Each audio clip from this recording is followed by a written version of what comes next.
Take that, gamers. We ain't calling this Nintendo Switch U. So at long last, we now know that the Nintendo Switch 2 is on the way. They announced it last week in a random video they dropped, which none of us were surprised by.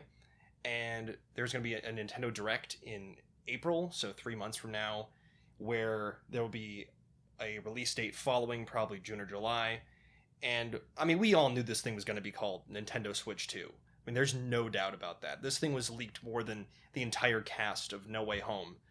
And by the time they announced this thing, I mean, we knew the specs, we knew the Joy-Cons and what they were going to look like and how they were going to be bigger, even the console being bigger. And the only thing we don't know is if this thing's going to have the Sony pisser inside of it.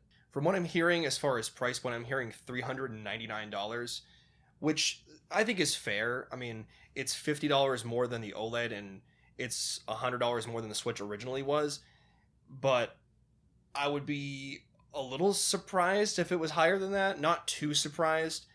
$449 wouldn't be bad. I would be completely shocked if this thing was $500. I mean, it should not cost the same price as a PS5 or even a PS5 Pro. Watch them just be like, "Oh, we're charging $800," and you got to buy the cartridge slot separately. So there's magnetic Joy-Cons this time around, so they just latch right onto the sides of the console. I'm a little concerned about that because I feel like the pins on the inside are probably going to break really easily. I mean, there's going to be kids just destroying this thing, and I feel like I'd be afraid to hold it up and then the magnets just like dislodge and then the whole console falls to the ground. I mean, there's got to be like a locking mechanism on that thing. Like, at least with the original Switch, you could they latch on and they lock in. I've heard people obviously them breaking the latch in the console, but I mean that was like far and few between. But I feel like this is going to be a lot more of a concern. I'm interested to see how they address that when they announce it in April.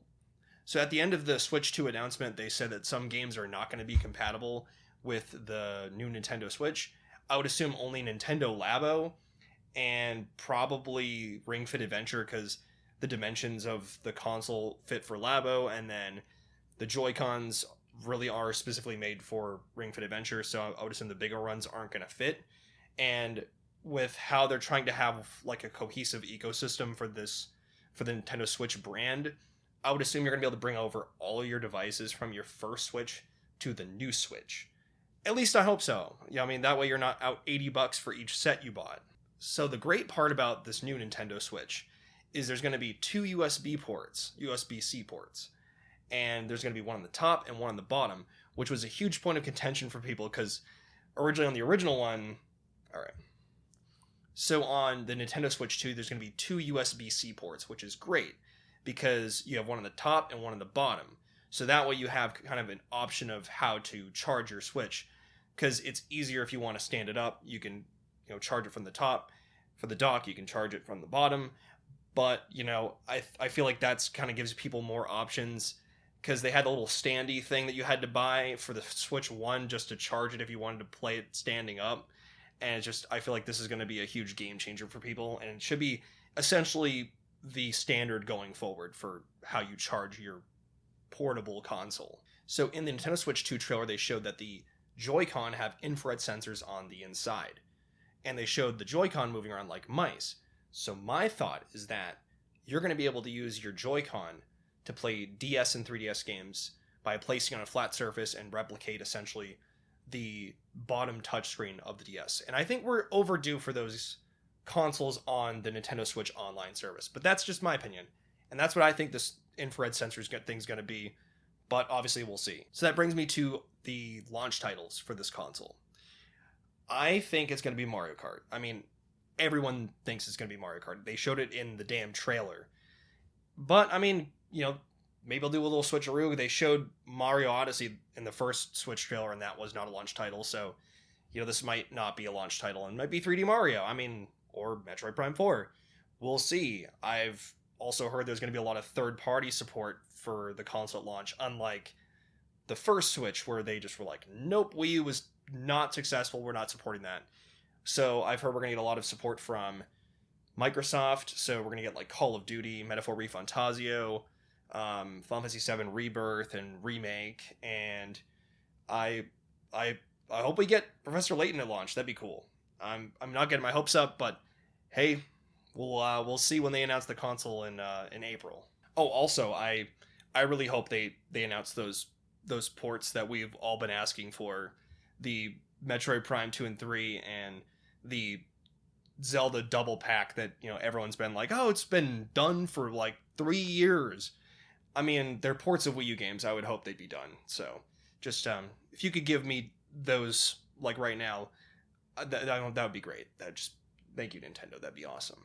Also, there's gonna be a price hike on Switch Online, right? I mean, we all know that's gonna happen when they announce this thing in April. They're gonna be like, we're adding GameCube and DS and 3DS, and also the Switch Online's gonna be like $160, because if Microsoft and Sony are doing it, we're doing it too. But that's just my 2 cents.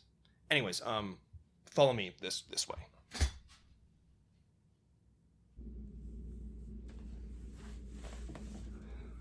I don't really understand why people are so mad about this console announcement in general. They're like, oh, Nintendo's not getting weird enough. I mean, what did you think they were going to do? That's a follow-up to one of the best-selling consoles of all time. What do you think they were going to do? Call it Nintendo 4DS? We haven't really seen what this console is even capable of yet. And we won't know for, well, at least a couple months. And the only thing we know is that Nintendo will either take a risk or play it safe. And to that I say, why not both? If you made it this far, thank you so much for sticking around to the end. I really appreciate it. It means a lot. And consider liking, subscribing, doing all that stuff, all that nonsense that YouTube likes people to do. And if you like what you see here, I actually do Let's Plays with my brother and my friend Kevin on the Super Livid Bros channel, and we are currently running through Silent Hill 2. If that sounds like your type of thing, maybe consider checking that out, plugging away at all the playlists that we have. And until then, well, we'll have to wait and see what happens with Switch. Maybe I'll talk about some other stuff in between. So until next time, take care of yourselves. Peace.